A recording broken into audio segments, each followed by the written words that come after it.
Amigos, muy buenos días, buenas tardes, bienvenidos a la nueva temporada de Cinema de los Sentidos, esta vez por su propio canal, Cinema de Modo los Sentidos, en modo autogestión. autogestión, periodismo digital, nuevos tiempos, nuevas formas de hacer comunicación, de hacer periodismo, Así es, nuevos medios que te permiten más independencia, más espacio propio, otro tipo de regulaciones autogestionadas, que uno puede ser el dueño de su contenido. Y bueno, aparte sabemos que cultura siempre es un espacio difícil, peleado. Pero bueno, empezamos este proyecto en esta linda biblioteca que ya parece la biblioteca pública de Manhattan, una cosa así, un gran hall un buen escenario para el lleno programa, de sin literatura, duda. cultura, es un lindo lugar. En una mesa que ya está adornada para nuestro entrevistado, que ya está lista, engalanada para quien va a inaugurar nuestro programa, este primer Eh, programa, pero que bueno, ya lo comentaste un segundo. Un placer seguir acá contigo, Alonso, para compartir, hablar y charlar sobre todo, porque eso es esto, una charla acerca de la cultura. Muchas gracias, Alberto. Efectivamente, nuestro último programa fue en diciembre y de ahí decidimos tomar un pequeño descanso para preparar esta nueva temporada que esperamos pues sea del agrado de todos ustedes. Hoy tenemos un programa interesantísimo. Nuestro primer invitado es el escritor Enrique Planas, con quien vamos a conversar a propósito de su novela Chicas Bond. Eso que suena es un helicóptero, tranquilos, tranquilos, ya pasa y se va. ¿Te quieres agregar? Son gajes del oficio, ¿verdad? A cualquiera le pasa. En las mejores familias sucede. Entonces, tenemos a nuestro primer invitado, Enrique Planas, en unos momentos más. Y luego Alberto nos va a contar algo también sobre el segundo invitado de este primer programa de la segunda temporada de Cinema de los Sentidos. Es el director Alberto Castro, director de su segundo documental que ha tenido un estreno en Cineplanet y luego una exhibición en la sala del Centro Cultural de la Católica, en la sala azul, del documental Salir del Closet. Es un documental acerca de la comunidad LGBT, específicamente sobre la comunidad gay de Lima, que cuenta 10 historias de 10 personas sobre el conflicto de cómo abordar este momento de contar su verdadera identidad, lo que es ¿Mm? su forma de amar, ¿no? A su familia, ¿no? Allí han estado todo el tiempo en el closet y es un documental con una apuesta muy intimista. Es una cámara siempre grabada en el cuarto de la persona en un ambiente íntimo y todas las entrevistas empiezan de la siguiente manera. Eh, el entrevistado, que es una persona normal, no ha querido recurrir a celebridades ni famosos del medio, sino a personas normales, comunes y corrientes. Abren la puerta de la casa, ingresan por la casa al cuarto, al espacio íntimo, ¿no? Claro, Visualmente da esta claro. idea. Y bueno, es un documental con un mensaje importante, con un tema además que en este país conservador siempre genera polémica. Así es. Y que bueno, ya podrán ver más adelante lo que nos comenta el director acerca de este proyecto. Interesante porque eso visibiliza también a la comunidad LGBTI, Sí, de hecho, sin duda.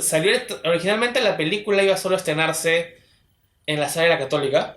Lanzaron el tráiler y bueno, las redes hicieron tanto ruido, tanto de forma positiva, ¿no? Como quienes decían, ¿cómo pueden estrenar esto, no? Ah, Pero eso genera ruido, que exactamente. atrae también un público que le puede Exactamente. interesar. Así que Sí, sí, sí. con ese tráiler, con todo lo que generó alrededor, consiguieron un estreno en salas comerciales. Así que bueno, ahí está, se puede todavía ver en la sala de la Católica.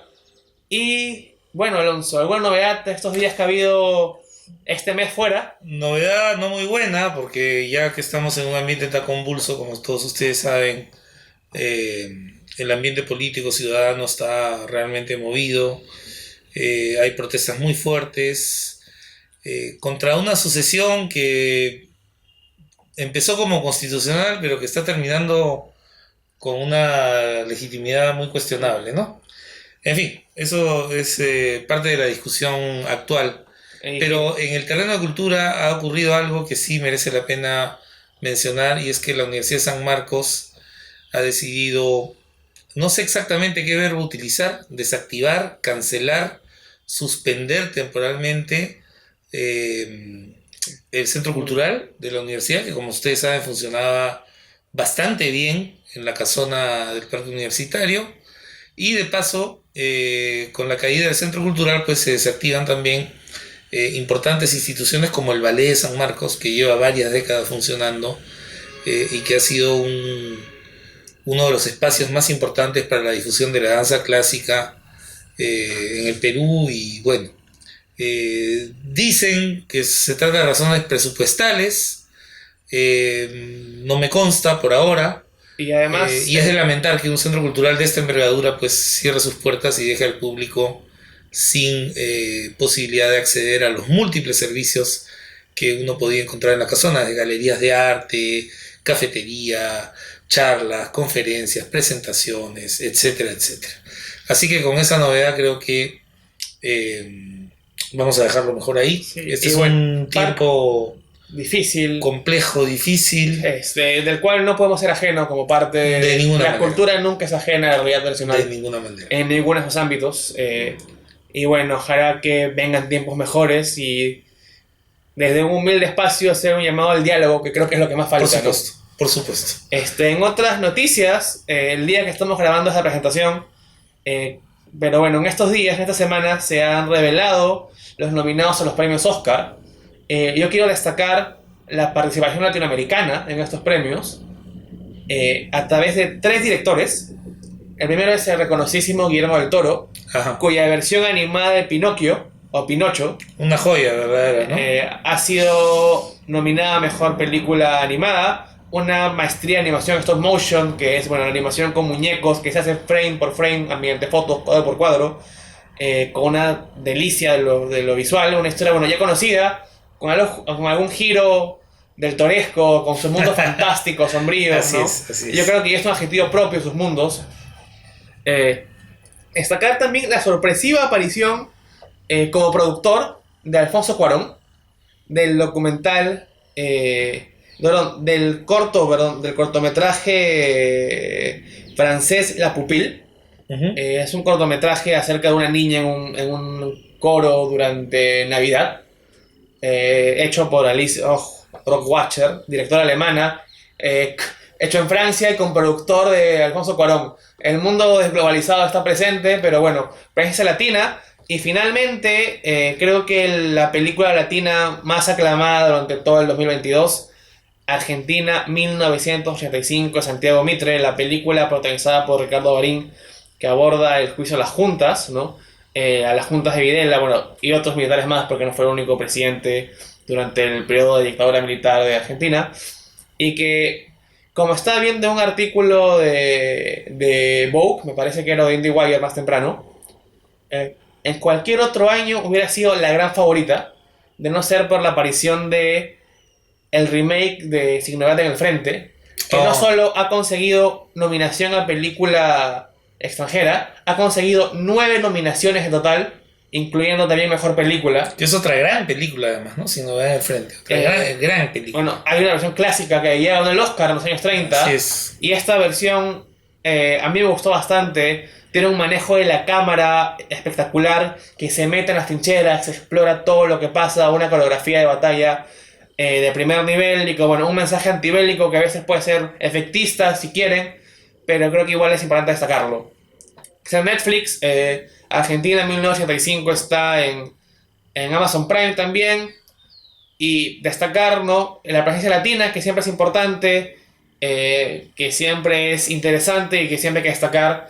Lastimosamente Perú otro año más desde 2009 que no consigue nominación, y aprovecho también mencionando Perú para destacar que Huila Pirja, séptima semana en cartelera, maravilla de maravillas, una maravilla de película, y es la película en quechua más vista en la historia del cine peruano. Un cine hecho con corazón, cine hecho sin pretensiones, cine hecho para contar una historia propia, emocionante y además técnica, ¿no? Una película hecha con mucha técnica, pero la técnica queda en un segundo plano, ¿no? Hay un muy gran manejo ahí. Yo personalmente hay un par de momentos que me encantan. Si bien es una película que cuenta la historia de la relación de un niño con el cine, exacto, como a través del cine ambulante, me parece muy curioso destacar las películas que ese niño ve, ¿no? Ve Drácula, ve a Bruce Lee, películas de Bruce Lee. Luego, cuando él empieza a contar y se disfraza, se puede destacar a King Kong, aprecia también el cierto de Chaplin, ¿no? Chaplin, exactamente. Así que no solo descubre el cine, sino que descubre el cine clásico, ¿no? Así es. El cine del Star System, el cine del Hollywood antiguo. Y creo que también es una forma del autor, ¿no? César Galindo, a quien tuvimos la suerte de entrevistar en la primera temporada, hacia un cine que ya no existe, es un cine que ya no está, pero que es el referente de muchos, ¿no? Así Un es. amor hacia el cine clásico, un amor hacia su propia lengua, hacia el quechua, ¿no? Porque al final es la reivindicación de su propia historia y una carta de amor hacia lo que es la cultura del Ande peruana, ¿no? Así es, así es. Y dicho esto, vamos a hacer un brevísimo corte y volvemos con Enrique Planas, nuestro primer invitado de este primer episodio de la segunda temporada de Cine de los Sentidos. No se mueva.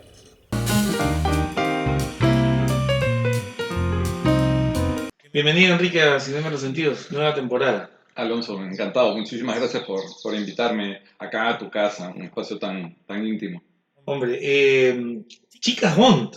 El título es engañoso porque no me vas a dejar mentir, no es una novela convencional. Quiero decir, me parece ver que hay un ánimo de mezclar algunas cosas. Están por un lado las películas, está la narración en sí, ¿no? Pero está también la forma del manga. Uh-huh. ¿Cómo se concilian todos estos elementos y cómo nace un poco la idea? Porque imagino que hay una experimentación aquí, evidentemente. Bueno, ¿cómo se concilian? Pones los ingredientes en una olla a presión y déjalos que se cocinen por buen tiempo. Esta es una novela que me ha tomado mucho tiempo, de verdad. O sea, Están buscando a Bond. Tranquilo, es parte de la producción. Más bien celebro de que haya podido financiar el paso de helicópteros.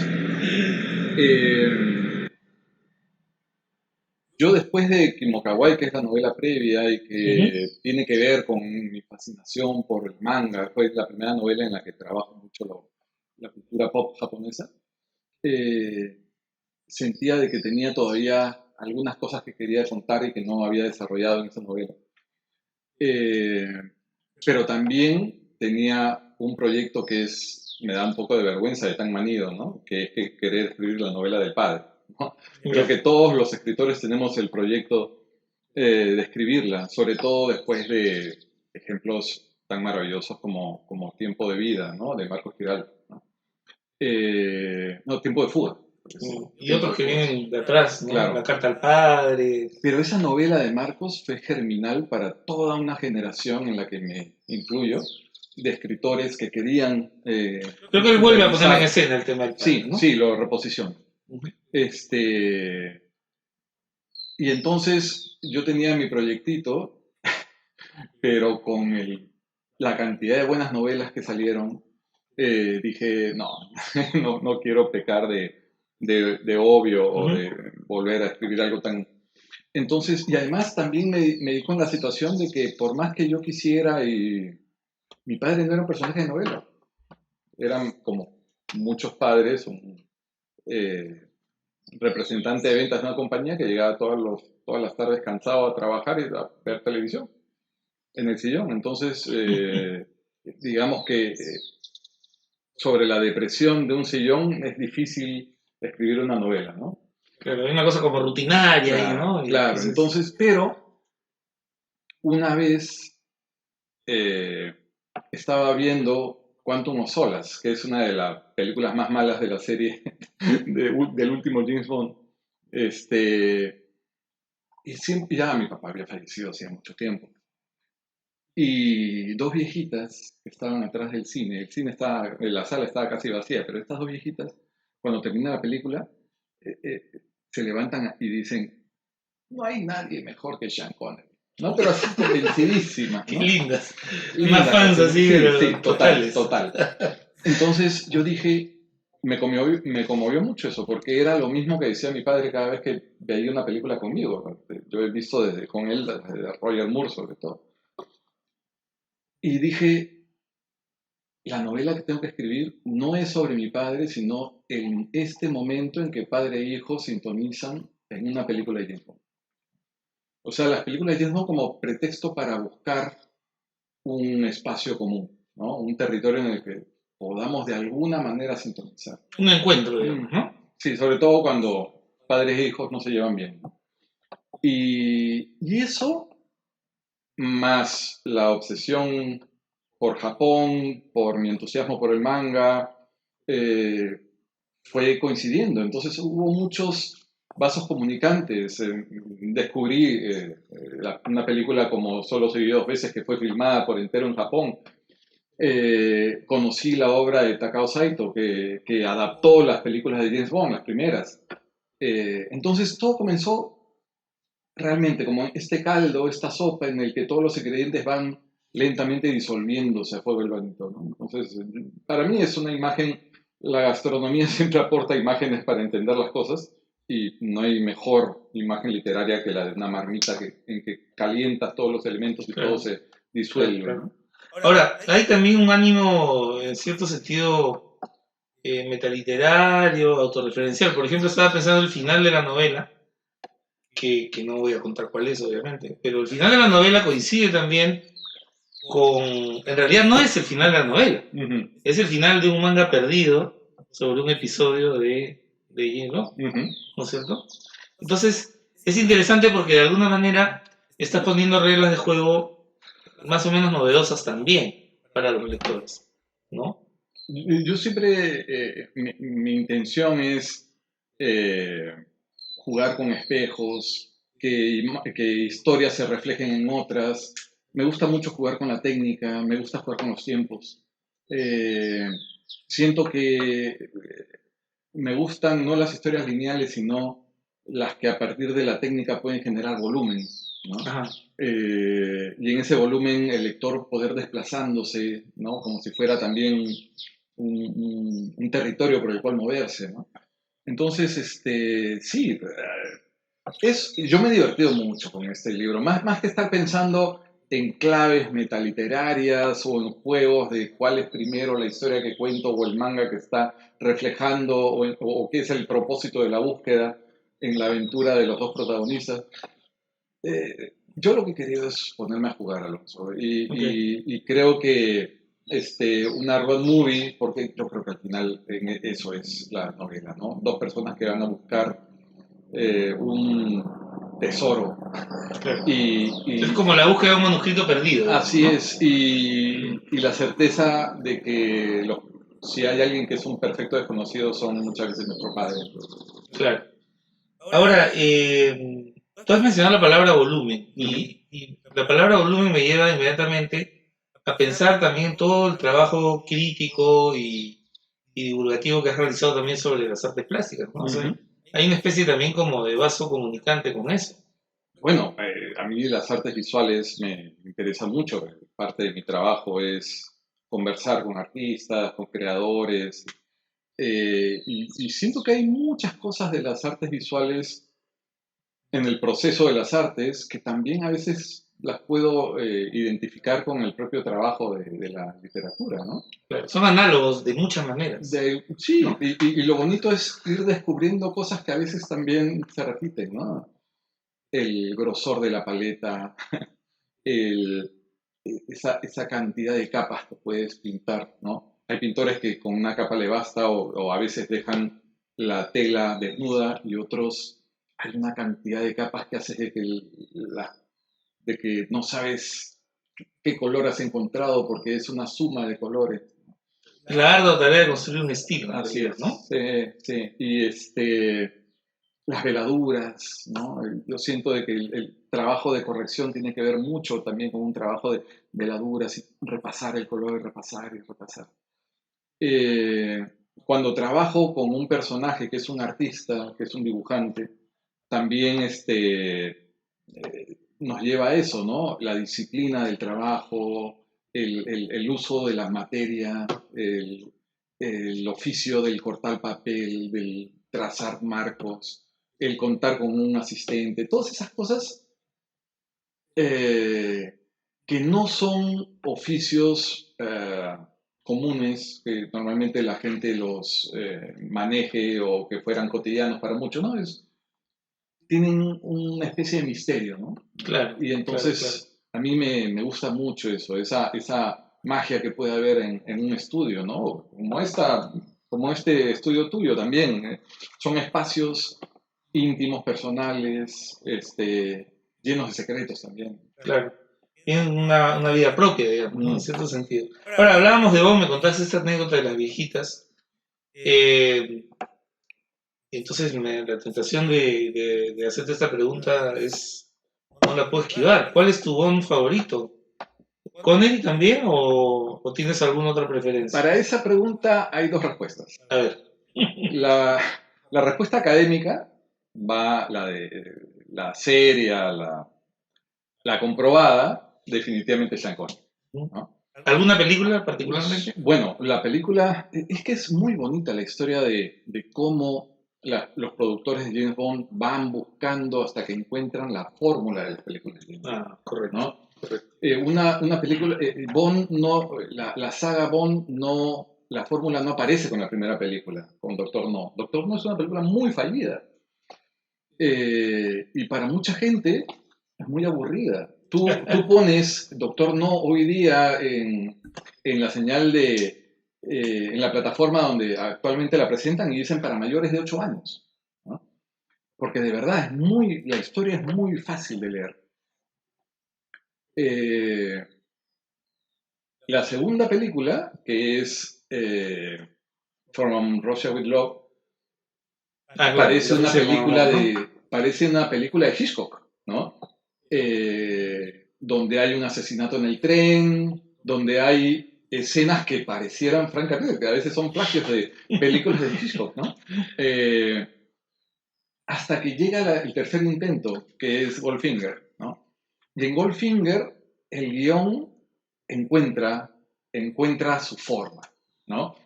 Incluso en la novela por ahí, hay un guionista de Solo se vio dos veces, que es Roald Dahl, el escritor muy conocido por sus historias para niños. Exacto. Y a él, el productor, le contó cuál es la fórmula y se la transmitió para que escribiera una película de Bond. Entonces, Sean Connery inventa el mito, ¿no? Lo construye. Él es el primer James Bond, pero además es el Bond más creíble, más verosímil. Todo lo que se espera de Bond tiene que ver con esa primera, ese primer molde, ¿no? Y además, si tú retiras a Sean Connery de las películas de James Bond y lo ves en todas las otras películas en las que aparece, los resultados actorales que tiene son infinitamente superiores al del resto de actores que han pasado por el papel, Sin ¿no? ninguna duda. Tú ves Robin y Marian, tú ves A la Casa del Octubre Rojo, tú ves un montón de películas de Sean Connery para que nos las vamos a repetir, ¿no? Sean Connery es un extraordinario Solvente, ¿no? actor. Un actorazo. Extraordinario actor. Ahora bien, si me pides la respuesta personal, íntima, emocional, obviamente es Roger Moore, ¿no? Claro. Porque Roger Moore es mi Bond, Roger Moore es el Bond de los 70s. Lo veíamos en El Santo, además. Además en la televisión, claro, ¿no? Y una cosa muy inteligente que hizo Roger Moore fue darse cuenta que él no podía ser Sean Connery.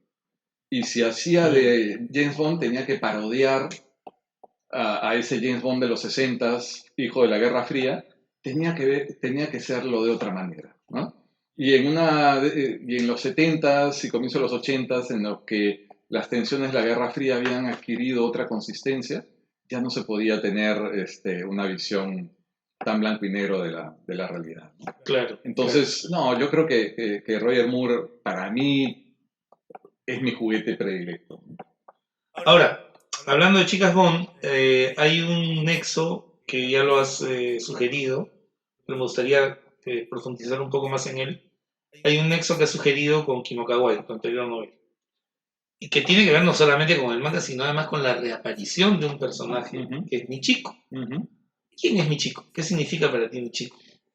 Michiko es yo siempre he tenido debilidad por los personajes femeninos, ¿no? Y Michiko es una aspirante a mangaka, una chica fanática del manga que quiere dibujar manga. En el Perú, es decir, una frustración permanente, ¿no? Y una locura, por supuesto. Pero ella tiene esa obsesión, ¿no? Y es una obsesión que la puede llegar la puede llevar a hacer cualquier cosa, ¿no? Ok. Entonces, a mí me gusta mucho mi chico porque no tiene filtro, no tiene límite, puede ser, puede llegar a momentos de ternura que te conmuevan, pero a la vez también ser una mujer capaz de hacer cualquier cosa, ¿no? Y es un personaje que me gustó mucho trabajarlo en Kimokawai, y cuando comencé esa segunda novela, segunda digo porque es otra vez trabajar con el mundo japonés, dije, no voy a hacer una segunda parte, sería una tontería, eh, pero sí me voy a quedar con el juguete con el que me había divertido mucho, ¿no? Y O sea que cierta entonces continuidad hay de todas hay una maneras. continuidad, pero es casi como No es episódica, digamos, no, ¿no? es como le llaman ahora a las películas un spin-off, ¿no? Un spin-off. En Ok. el que mantengo un personaje, pero en otro mundo, en otra. Aquí toda esta novela ocurre en Japón, y si en Kimokawai lo que hice fue la obsesión occidental por Japón, con el tema de esta fascinación, esta desesperada necesidad de ser mangaka y de hacerse una carrera, y además la fascinación por Ultra 7. También, claro. En este caso es más bien al revés, ¿no? Es la fascinación de Japón por Occidente, ¿no? Y entonces por eso es James Bond este símbolo, ¿no? Que es la obsesión del mangaka por adaptarlo. Y claro, por supuesto, no es una obsesión, no es una relación Japón-Occidente neutra, ¿no? Al contrario, hay mucho fantasma ahí, ¿no? Hay guerra, hay una guerra de por medio, hay sentimientos de traición a tu propia cultura, hay desencuentros a nivel de machismo, las actrices que terminan siendo castigadas por interpretar un personaje como el que hicieron, ¿no? Concubinas casi de James Bond. Claro, Entonces, claro. hay muchas cosas que obviamente quedan ahí como ideas para que el lector las imagine, ¿no? Y se quede con ellas, pero sugerencias, ¿no? Una novela no está para teorizar ni para eso Claro, es el son ensayo, ¿no? señales para posibles lecturas Claro, también, ¿no? para darle un poquito pues de densidad, ¿no? Exacto. Pero sí, yo creo que esa relación entre Japón y Occidente es muy compleja, y verla desde la cultura pop para mí me pareció muy interesante. No, es una mirada, digamos, no tan frecuente, pero que sin duda puede enriquecer también Ujú, cualquier percepción, ¿no? Sobre ujú, esos dos mundos. Un poco para ir cerrando, tu obra anterior a Kimokawai, digamos que estaría dentro de un canon realista, más o menos, sin problematizar demasiado las cosas, ujú, ¿no? Pero a partir de Kimokawai, ¿no? Y ahora con Chicas Bond, se reafirma una tendencia más bien a alejarse de esa convencionalidad y de eso que muchos eh, quieren inscribir dentro de lo social, digamos, acá hay como, no un escape, ujú, obviamente, no es un escape, pero hay una mirada distinta. Ese es un proceso consciente. ujú. Mira, pero ya antes también nunca me ha interesado, o sea, te lo dice alguien que como buena parte de nuestra generación se crió con Ribeiro, ¿no? Ajá. Entonces, a mí el realismo nunca me ha interesado como, o sea, la recreación de lo real, o que eh, identificar al lector con ciertos puntos de la ciudad o con ciertos personajes, no, a mí nunca ha sido un propósito para mí. Más bien, si acepto un poco la etiqueta del realismo, podría ser ya el realismo psicológico. En todo caso, Ok. lo que me interesa Ujú. más es lo que pasa dentro de las cabezas de la gente, Construir ¿no? los personajes, ¿no? Sí, sí, sí, definitivamente. A mí el tema de... Porque incluso, mira, una novela como Orquídea del Paraíso, ponte, por poner un ejemplo, que sí, ocurre en la época del caucho, pero no es una novela histórica, es una novela casi que es un escenario teatral, ¿no? El caucho y los... Más como de atmósfera, en todo caso. Claro, claro. Entonces, más es la oportunidad que me da ese territorio para construir personajes y tratar de meterme en sus cabezas. Yo creo que este díptico, si lo podemos llamar de alguna forma, ¿no? Que ocurre en Japón, es una especie de llevar esa idea un poco más al límite, ¿no? Jalarla un poquito, porque al final, Alonso, todos hemos estado en Japón, ¿no? De alguna forma. u otra forma, ¿no? Claro. Entonces, Claro que sí. Japón nos puede ser para nosotros el escenario del extrañamiento, ¿no? De lo que nos sorprende, de las cosas aquello de repente que se nos quedan un poco sin entender, pero también hay una familiaridad, hay una presencia. Yo siempre lo digo, ¿no? Para mí, cuando Ultra 7 se peleaba con los monstruos, se peleaba en la residencial San Felipe. O sea, para mí los monstruos caían sobre los edificios de las torres de Limatambo, ¿no? Entonces, porque ese Japón que creció en los años 60 con estas torres familiares era exactamente el mismo proyecto de desarrollo urbanístico que vivimos nosotros por entonces, ¿no? Claro. Eran ambos, pues, estas visiones de posguerra, ¿no? De la arquitectura. Entonces, hemos estado viviendo en Japón, instalados en Japón desde la cultura pop, desde la literatura, desde muchas otras formas de conocimiento que no tienen que ver con estar físicamente o turísticamente ahí, ¿no? ¿Dirías que te sientes más cómodo en esta escritura actual?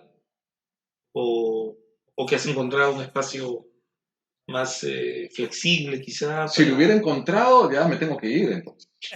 O sea, termina un libro y ponte a buscar otra cosa, ¿no? Es como buscar otra casa, ¿no? Okay. Otra cosa en la que tienes que mudarte. Una mudanza, ¿no? Te llevas tus cosas, todo, pero sabes que estás en otro sitio, en otro ambiente, paredes más estrechas de repente, o de repente espacios más amplios que no sabes cómo llenar. Cada libro tiene que ser incómodo, cada libro tiene que obligarte a volver a aprender a escribir, ¿no? Claro. Si te dijera, no, me sentía tan cómodo en Japón que me salió otra segunda novela. No. Habían cosas que me gustaban trabajar y desarrollar. Me gustaba seguir con el personaje de Michiko porque es como una compañía que no quería soltar.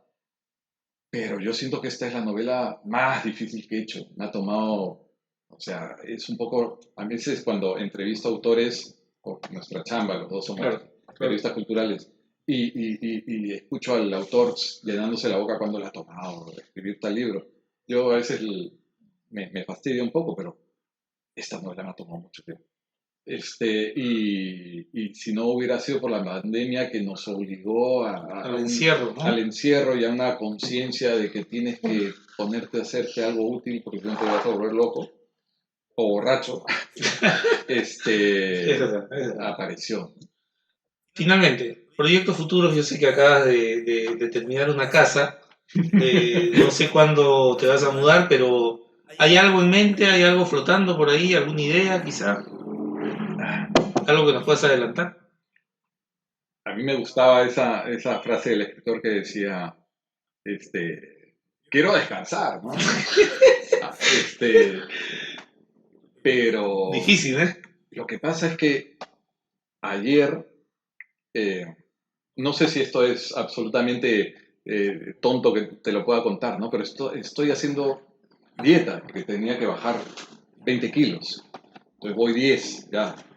Es una cosa considerable. ¿no? Claro.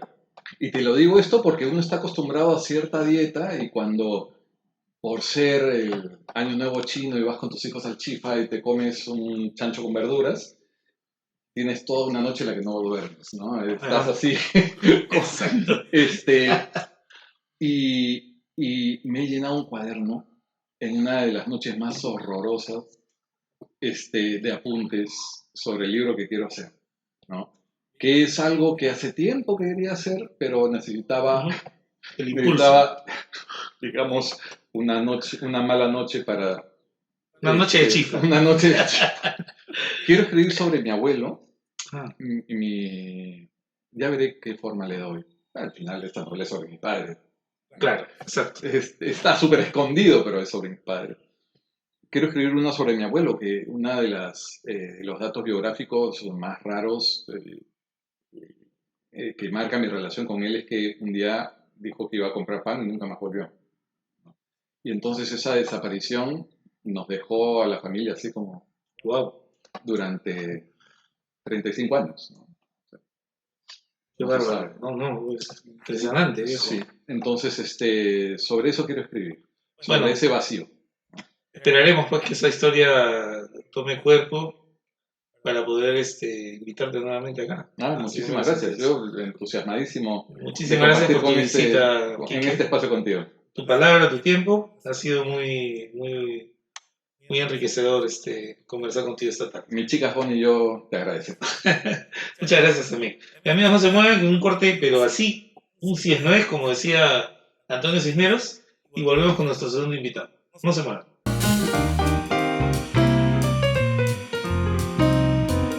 Y como ya anunciamos, después de esa primera entrevista que nos brindó Alonso junto con Quique Planas, ahora tenemos a Alberto Castro, director de cine, últimamente director de documentales.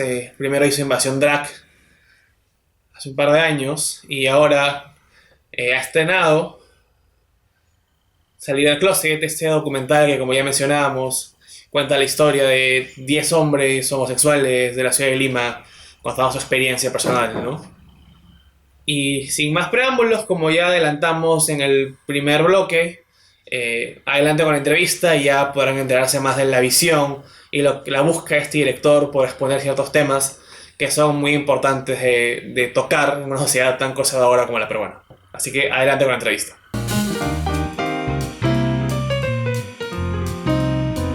Bienvenido, Alberto. Primero felicitarte por el documental, darte la bienvenida a Cinema en los Sentidos y bueno, buenos días, porque esta entrevista salió de día, así que buenos días. Gracias por la entrevista y nada, contento de conversar sobre la película. Sé que la película ha tenido un proceso medianamente largo, ¿no? Ha sido un proyecto que ha tenido diversas fases para recabar fondos. Lastimosamente, en una primera etapa no consiguió los fondos del ministerio, por ejemplo. Sé que ha habido que haber, bueno, algunas marcas que los interesaron, sobre todo en la fase de postproducción, ha tenido que haber comidas y cosas así para poder financiar la película. ¿Cómo ha sido el proceso de la película? Bueno, ¿cómo nace la película? La idea, bueno, supongo que es un punto de vista personal. Y luego, ¿cuál ha sido todo el proceso que has tenido para que la película pudiera ver la luz? Sí, ojalá que lleguemos al día en el cual eh, las películas peruanas no tengan que pasar por tantas etapas y tantos años para hacerse, ¿no? Porque eso es muy común, o sea, no solamente soy yo, sino es Retablo, es Pirca, es Canción sin Nombre. Todas las películas peruanas se toman en promedio entre 4 y 8 años para terminar, para hacerse, ¿no? Y es triste, ¿no? Las películas que se hacen rápido son las comerciales, sí, las hacen muy, muy rápido porque es mucho más fácil conseguir financiamiento, ¿no? Y grabarse y estrenarse rápidamente, ¿no? En mi caso fueron 5 años, que igual dentro de lo que documental es, no es tanto tiempo en realidad. Revolución de la Tierra creo que se tomó muchísimo más, pero sí fue un proceso complicado en el sentido de que no se hizo con fondos del Estado, ¿no? Muchos de los documentales, incluso las películas de ficción, empiezan siempre ganando el premio del Ministerio de Cultura. Entonces esta película no se hizo así, sino que se empezó saliendo a la calle a grabar, ¿no? O sea, necesitaba grabar, tenía un poco la idea de hacia dónde enfocar las entrevistas, con quiénes conversar, y empecé a grabar sin un equipo humano grande, sin un equipo técnico grande y sin un financiamiento, ¿no? Y en el proceso, como mencionas, muy avanzada ya la producción en la etapa de edición, es que aparecen el fondo de Promosex, IVOS, la Unión Europea, ¿no? Tuvimos que igual hacer fiestas profundos, eh, y con eso es que logramos terminar la película, ¿no? ¿Y cómo es que a ti te nace la idea de hacer este documental, ¿no? De explorar cómo, bueno, contar al mundo cómo diversas, al Perú, al mundo, pues, cómo diversas personas no tuvieron su experiencia, a veces tan difícil de salir del closet, ¿no? Tengo entendido que vienes de un lado personal, pero quiero saber cómo nace este proyecto para ti. Sí, o sea, creo que, wow, es que no. no sabría explicar cómo encontrar un momento exacto. No creo que hay muchas películas que nacen, no sé, de ver otra película o de leer un libro, de cosas así. La mía, el proceso de salir del closet fue un proceso tan largo y tan complicado. O sea, uno dice que siempre sabe que es gay, ¿no? Pero no necesariamente lo asimilas de esa forma. Entonces, yo tuve como un proceso muy gradual de entenderme y de descubrirme como una persona homosexual. Y en ese camino es que, obviamente, yo quería hacer cine. Yo quiero hacer cine desde que vi Star Wars por primera vez en el cine y dije, ok, esto es a lo que me quiero dedicar. Pero no es que en ese momento dije, ah, ya, quiero hacer un documental sobre ser gay, sino quiero hacer cine. Y en el camino grababa cosas, me dediqué mucho a trabajar con muchas ONGs, o sea, videos institucionales. Y quizás un punto que no es el punto de partida, pero sí es un punto que me marcó mucho fue ver esta película de Eduardo Coutinho que se llama Últimas Conversaciones, que es una película que se estrena de forma póstuma suya. Es una película en la cual él conversa con una serie de jóvenes de Brasil, preguntándole sobre cómo se ven de adultos. Son chibolos, son todos bien jovencitos, ¿no? Y él está a poco tiempo a morir, porque él muere antes de estrenar esa película, ¿no?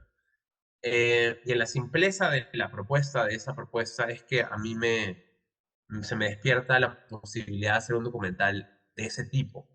Porque creo que hasta ese entonces, como cualquier estudiante que quiera hacer cine, uno siempre sueña con hacer cosas muy grandes, complejas, ¿no? Con escenografías, control absoluto de todo, grabar 50 tomas de todo, ¿no?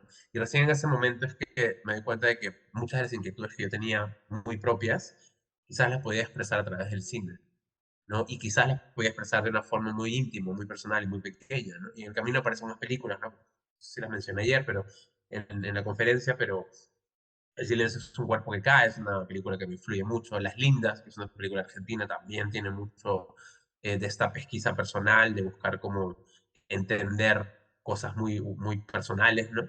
Entonces creo que ese es un poco, quizás sería el origen cinematográfico quizás del proyecto, no, no tanto la cuestión personal, porque la cuestión personal la he tenido quizás toda mi vida, pero ese momento en el cual dije, ok, si puedo hacer una película de esta forma y de este tipo y de este enfoque, quizás sería el ver Últimas Conversaciones, ¿no? Mencionas también el proceso de hacer una película muy intimista en la puesta, digamos, en la forma de grabar, en la puesta de escena, ¿no? En la conferencia de prensa mencionabas, ¿no? Cómo se grabó, con muy poca gente, de hecho, quedabas tú solo al momento de grabar con los entrevistados, ¿no? Y creo que eso le da un toque muy íntimo, muy de espacio personal a la película.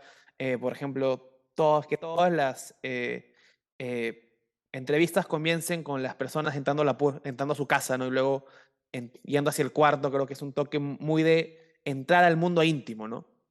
Al menos a nivel visual me da esa impresión. Esto, quería esa idea y lo segundo es, ¿qué tan importante crees que hacer todo de forma tan íntima permita que estas, digamos, estas entrevistas, estos testimonios sean tan fuertes, digamos, a mi punto de vista, ¿no?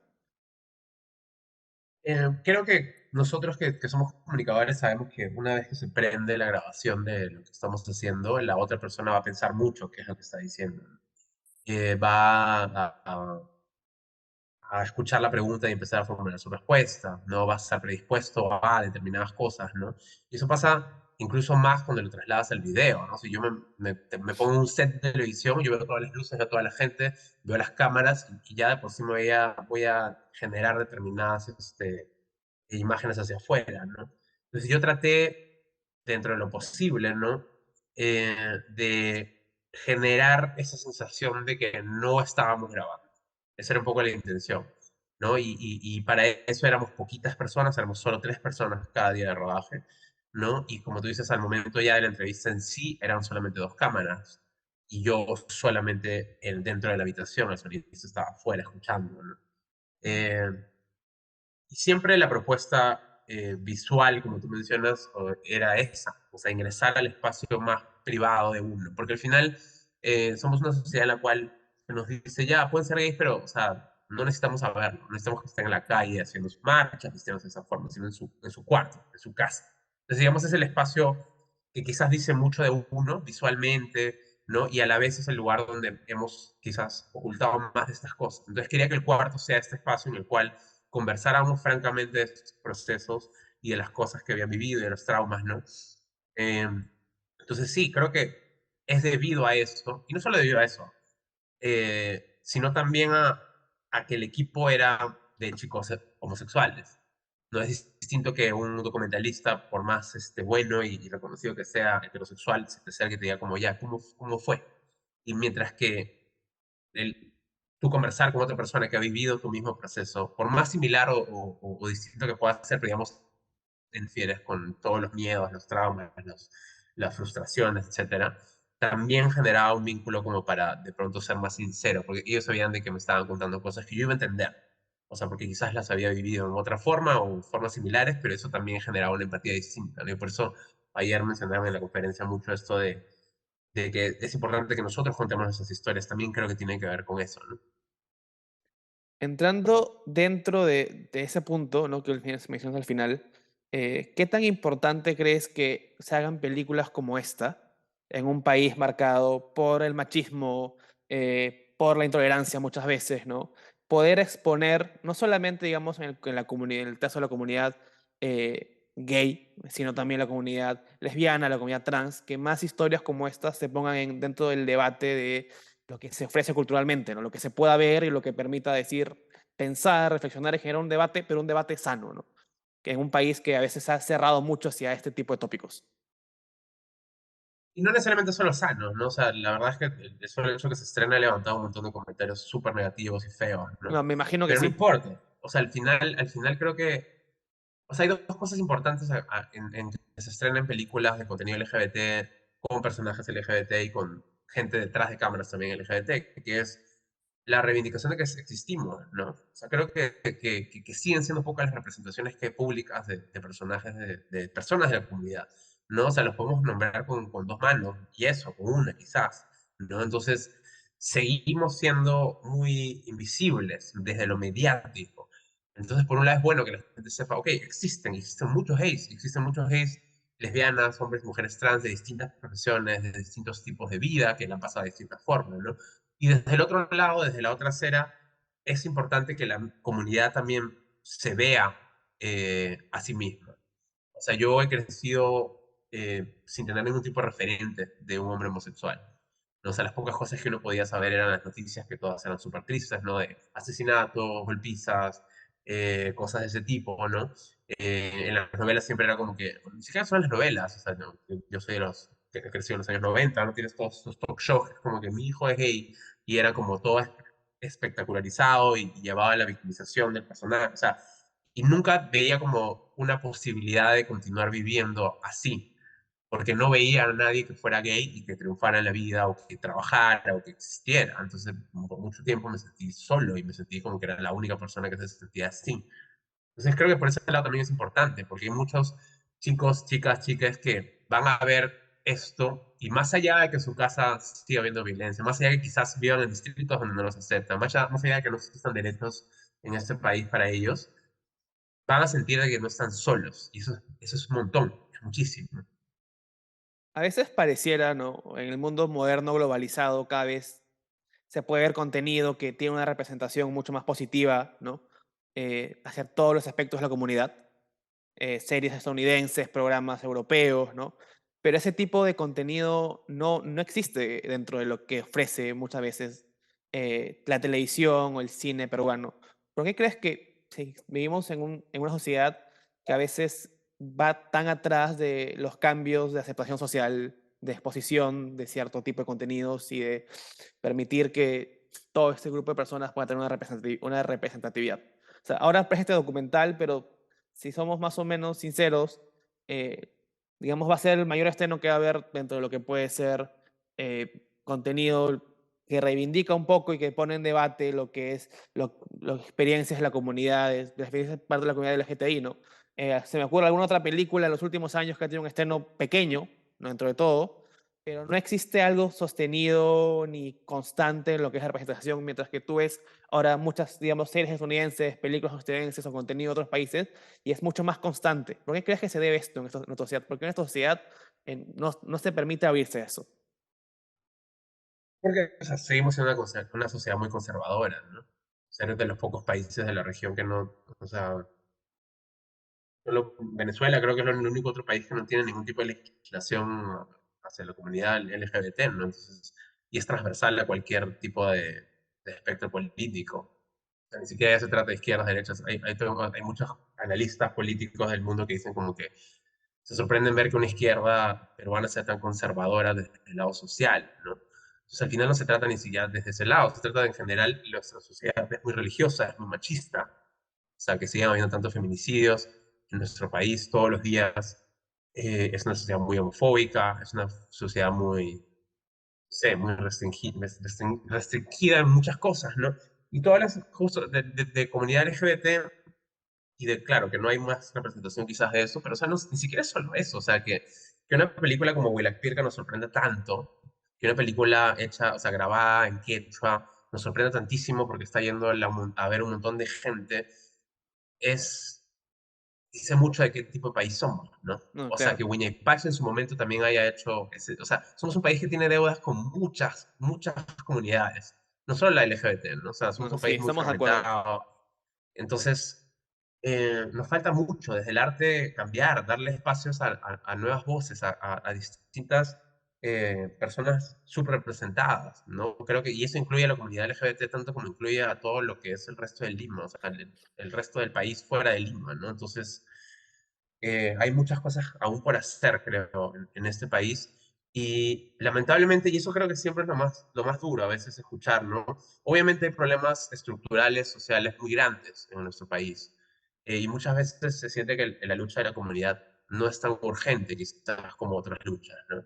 Y eso es duro, porque al final, o sea, igual hay mucho, o sea, yo no podría hablar de mi lado, porque igual yo vivo en Lima, vivo en cierta situación de privilegio, estudié en la universidad, pero al final las vulneraciones de los derechos de la comunidad son mucho más graves mientras más nos alejemos del Lima centro, de la capital, de la zona urbana, ¿no? Entonces al final sí afecta, obviamente con otros niveles de interseccionalidad en otras partes del país. Entonces hablar de derechos de la comunidad también implica hablar de una deuda que se tiene con mucha parte de la población peruana, ¿no? Entonces, es importante que se siga hablando de esto. Y tipo, ahorita yo acabo de estrenar en un momento bien difícil, ¿no? Estoy estrenando en un momento Sí, difícil del país. Y sí, eso a sí, mí sí. me ha sido como qué tanto o sea, también te pone a ti a cuestionarte y dices como, ok, ese estreno es importante ahorita, no lo es, o sea, sí lo es, o sea, también somos ciudadanos de este país y también vivimos en una situación en la cual todos los ámbitos políticos, todas las instituciones están en nuestra contra, ¿no? Entonces, creo que es importante que sigamos haciendo películas así, ¿no? Una casi última pregunta ya para ir cerrando por el tiempo es, ¿te esperabas, por ejemplo, cuando soltaron el trailer en redes, el recibimiento que tuvo la película? ¿Cómo se generó, digamos? Si bien hubo mucha gente con comentarios negativos, también hubo una gran cantidad de apoyo positivo que permitió que, por ejemplo, se pasara de un estreno pequeño a uno también pequeño, pero ya dentro de un panorama más comercial, digamos, ¿no? ¿Esperabas este recibimiento o no? No, la verdad no. O sea, yo ya había estrenado el tráiler en mi cuenta personal, como tú dices, habíamos optado por un estreno pequeño, ¿no? Le ha ido bien, pero lo que sucedió cuando salió ya en las redes Cineplanet a mí me sorprendió mucho. Me sorprendió mucho porque, claro, los conservadores no se dan cuenta de que al hacer comentarios negativos levantan polvo y hacen que más gente lo vea. Pero fuera de eso, el recibimiento del tráiler fue muchísimo más grande que eso, ¿no? Y a mí me sorprendió y dice mucho, o sea, hay una población que está detrás de los derechos de la comunidad LGBT, que está a favor de igualdad de oportunidades, de igualdad de derechos, ¿no? Entonces, eso a mí me animó mucho, y me animó mucho ni siquiera desde el lado de público hacia la película, ¿no? O sea, también quizás, porque al final obviamente quisiera que mucha gente vea la película, siento que hay algo ahí de lo cual se pueda hablar y que pueden recibir de la película y de lo cual pueden, no sé si aprender, pero digamos sensibilizarse, etcétera, ¿no? Pero sí sobre de que más allá de la película, el tráiler que hablaba sobre un tema específico, generar ese interés es importante, ¿no? Y quizás necesitamos hacer más de ese tipo de contenido, justamente para seguir levantando y seguir moviendo la rueda, ¿no? Y seguir demostrándole a la gente que existimos, ¿no? Y que seguimos resistiendo a pesar de todo. Muchas gracias por la entrevista. Espero que cuando se emita, que bueno, será el primer programa después de nuestras vacaciones del programa, siga en cartelera, podamos seguir comentándola y siga bueno, abriendo el espacio a la conversación, al debate y a la representación, ¿no?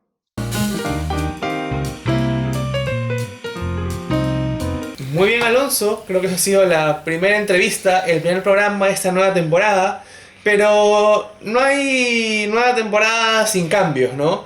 Y Así creo es. que tenemos que presentar una pequeña sorpresa que era ser algo habitual y creo que le gustará a los espectadores, así que te cedo los honores. Muy bien, amigos, a partir de ahora, al final de cada uno de esos episodios, vamos a invitar a un escritor, a un cineasta, a un artista, a un pintor, a que nos ofrezca la lectura de un texto que puede ser propio o ajeno. En este caso, para cerrar nuestro primer programa, el poeta Carlos López de Gregori, a quien tendremos muy pronto sentado por aquí, nos va a leer el texto Patografías de su libro A Mano Umbría. Y con eso nos despedimos. Nos vemos el próximo sábado y muchísimas gracias por acompañarnos. Disfruten de Patografías en la voz de Carlos López. Patografías. Los poemas son bacilos que observas a través del microscopio. Bacilos de Koch, bacilos de Jersey, bacilos de Hansen. Los poemas son patografías. Una patografía madura cuando resta. Por eso, no seas testimonial, no seas conceptual, no seas lírico, no seas confesional. Los poemas son vectores de patografías. Son bosques quemados en los pulmones, ríos en las circunvoluciones del cerebro. Las patografías son corporales y emocionales. Desprenden burbujas de sangre y filamentos apasionados. Las patografías necesitan cánulas, escalpelos, pulmones de acero, tijeras de Metzen, de Cooper, de Mayo. Las patografías son ratas blancas experimentales. Cuando un poema es patografía, se vuelve incisión en el tiempo, un plazo de vida. Los poemas patográficos son largas vendas de amor maculado, médicos y enfermos transparentes. Una patografía infecta, una patografía cura, una patografía es milagrosa, aunque sea insignificante. Un poema patográfico va siempre más adelante que el autor. Descubre la enfermedad más genuina que atesora, esa que él mismo no conocía o no había percibido. Las patografías quedan en suspensión y se regocijan en su enfermedad hasta volverse mis poemas. Mis poemas cuidan sus bacilos, la música de las enfermedades. Mis poemas nacen de una reproducción siamesa, maduran, enferman, mueren. Mis poemas son organismos colmados de bacilos. Mis poemas son hermafroditas y se fecundan a sí mismos. Mis poemas engendran hijos patográficos que serán algún día médicos y enfermos. Mis poemas inventan al lector que los merezca. En noviembre del 2019.